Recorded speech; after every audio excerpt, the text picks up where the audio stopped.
G'day folks, welcome back to another update, and today we're looking at the German DAX, the Japanese Nikkei and the China Xinhua market.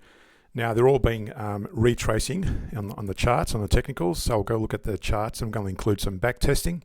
Before we go any further, make sure you hit that like and subscribe button to support the channel, and also don't forget to understand further some of the trading strategies. Reference the +1 videos where we go into the finer detail of the strategies. Also don't forget we've got a Patreon page where we look at a weekly bullish share review, and they go out each weekend from various scans of the world's markets. So this is the summary of the three markets we're looking at today for the German DAX, the Japanese Nikkei and the Chinese Xinhua market. I won't go read through all this necessarily, but just go through very much in terms of a summary. For Germany, the solid year-to-date gains around 20 to 22%, boosted by strong corporate earnings despite macroeconomic softness and trade uncertainties. And for Japan, structural improvements and profitability strength support fundamentals. Short-term sentiment wobble on tariffs, but long-term outlook remains constructive. And for China, there's a paradoxical rebound. Markets benefit from capital flows and valuation appeals, even as the property market continues to collapse and economic fundamentals lag. That's important because most people in China do invest in property, but because of the property collapse recently, in the last couple of years, people still want to invest and have a return on their money. But unfortunately, the Chinese stock market is not always reliable, but we'll see how it goes. But at the moment, it's doing okay, but see how it goes. We've got a bit of a retrace happening at the moment. So first look at the Japanese Nikkei. Now we'll look at the weekly first, look at the long-term trends to get an idea of where the trends are going. You can see there on the price chart is above the moving averages, and so is the CCI. Now these moving averages, by the way, are in the description below. There's a video I did on that if you want to learn how to read these moving averages. And if I zoom out here, first off on the weekly, you'll notice here we've got a longer term bearish divergence, lower highs on the CCI versus higher highs on the price, and that's hitting this resistance up here at 43,940. Now we expect it to pull back, and that target range is drawn at a 23-38% Fibonacci range. So the Fibonacci from that range there to the recent low before the divergence started, and that's a 23-38% range. So expect it to pull back to that range there.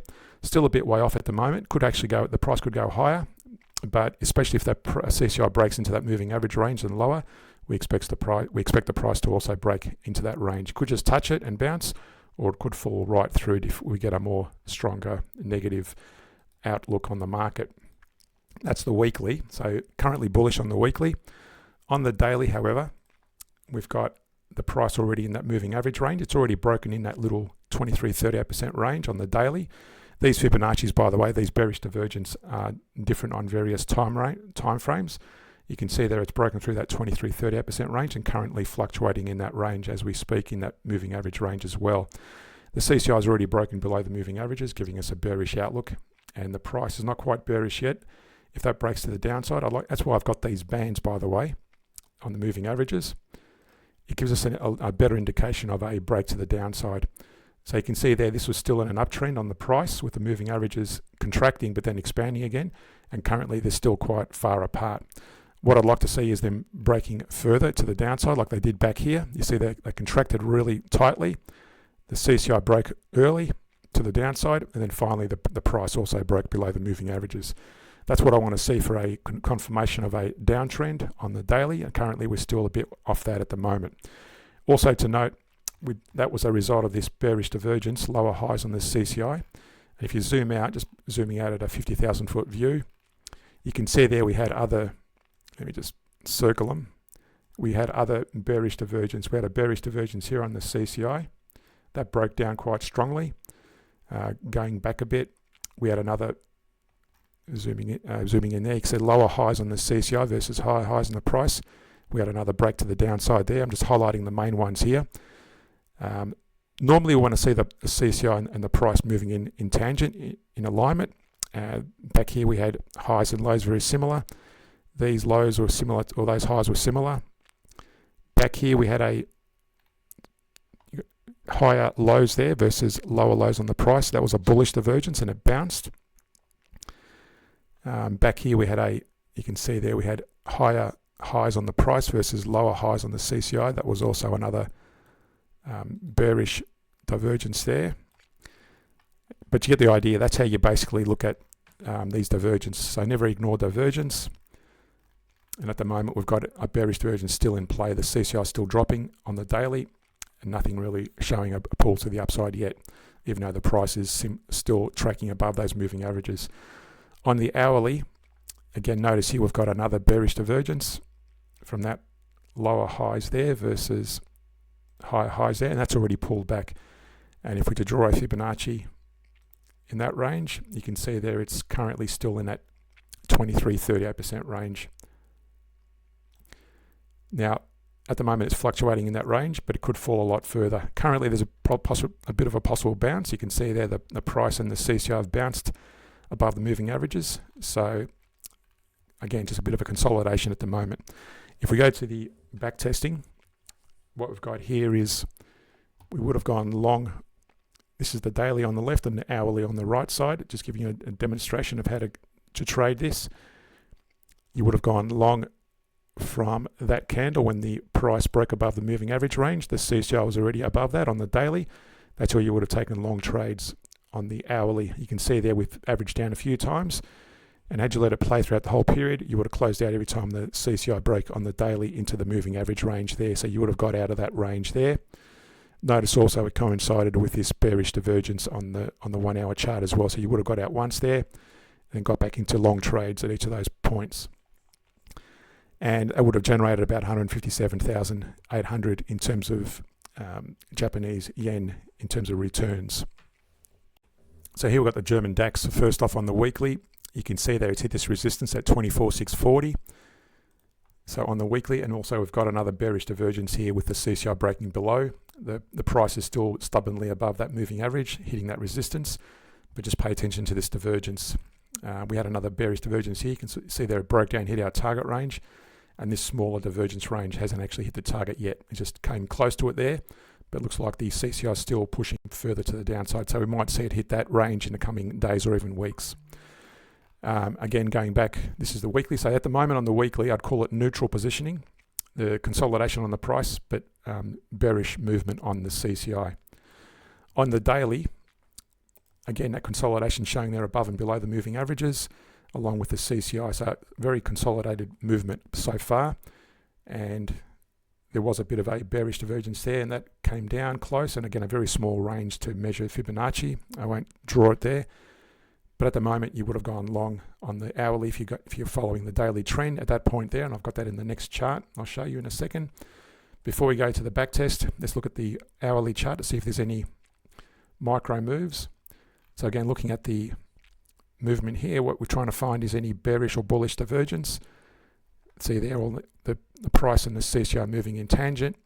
Going back to these areas, I'm looking at highs and lows. And the last ones we had were probably back here somewhere. That was possibly a bearish divergence, but I won't draw it, versus a double top on the price.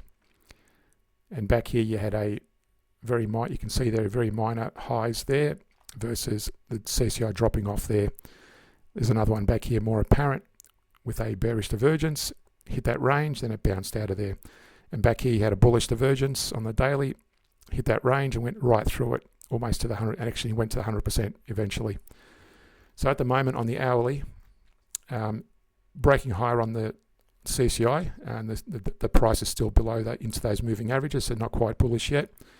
So what we're looking at now is looking at the back tests. So here on the daily, I've marked it here on the around about the 21st of April. You would have taken long positions in that period going higher, and you would have closed it when that CCI on the daily broke into that moving average range. So you would have closed out the long positions there, but also paying attention to all these bearish divergence throughout the whole period. And I won't go through all of them. I've gone through the previous charts and demonstrate that, but you can see there, just looking at the high level, bearish divergence at each of those points where the drawdown occurred.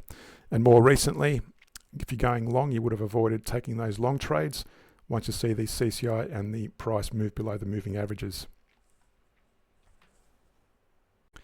Lastly, looking at the Chinese market. So first off on the weekly, you can see there we had a bullish divergence versus lower lows on the price, and that actually broke up and hit our 23-38% target range. So if I drew the Fibonacci on that range there, that's at 23-38% touched it there, bounced off, and then went right through it up to the 50%, and then it was consolidating in that range for some time, and it seems to like that 23-38% range. Currently, it's hitting this resistance at 15,050, so it could actually fall back at this point. But at the moment on the weekly, bullish movement on the price, but also bullish movement on the CCI. Let me just get rid of that Fibonacci, and then we'll go to the daily. And the daily, what we're looking for, first off, it's hitting this resistance, as I said. The CCI is already broken into that moving average range, giving us a neutral positioning, even though the price is above the moving average range. And I'm looking for any divergence, and just working backwards. No divergence currently in play. The last divergence that I can see easily was back here. We had higher lows on the CCI versus lower lows on the price.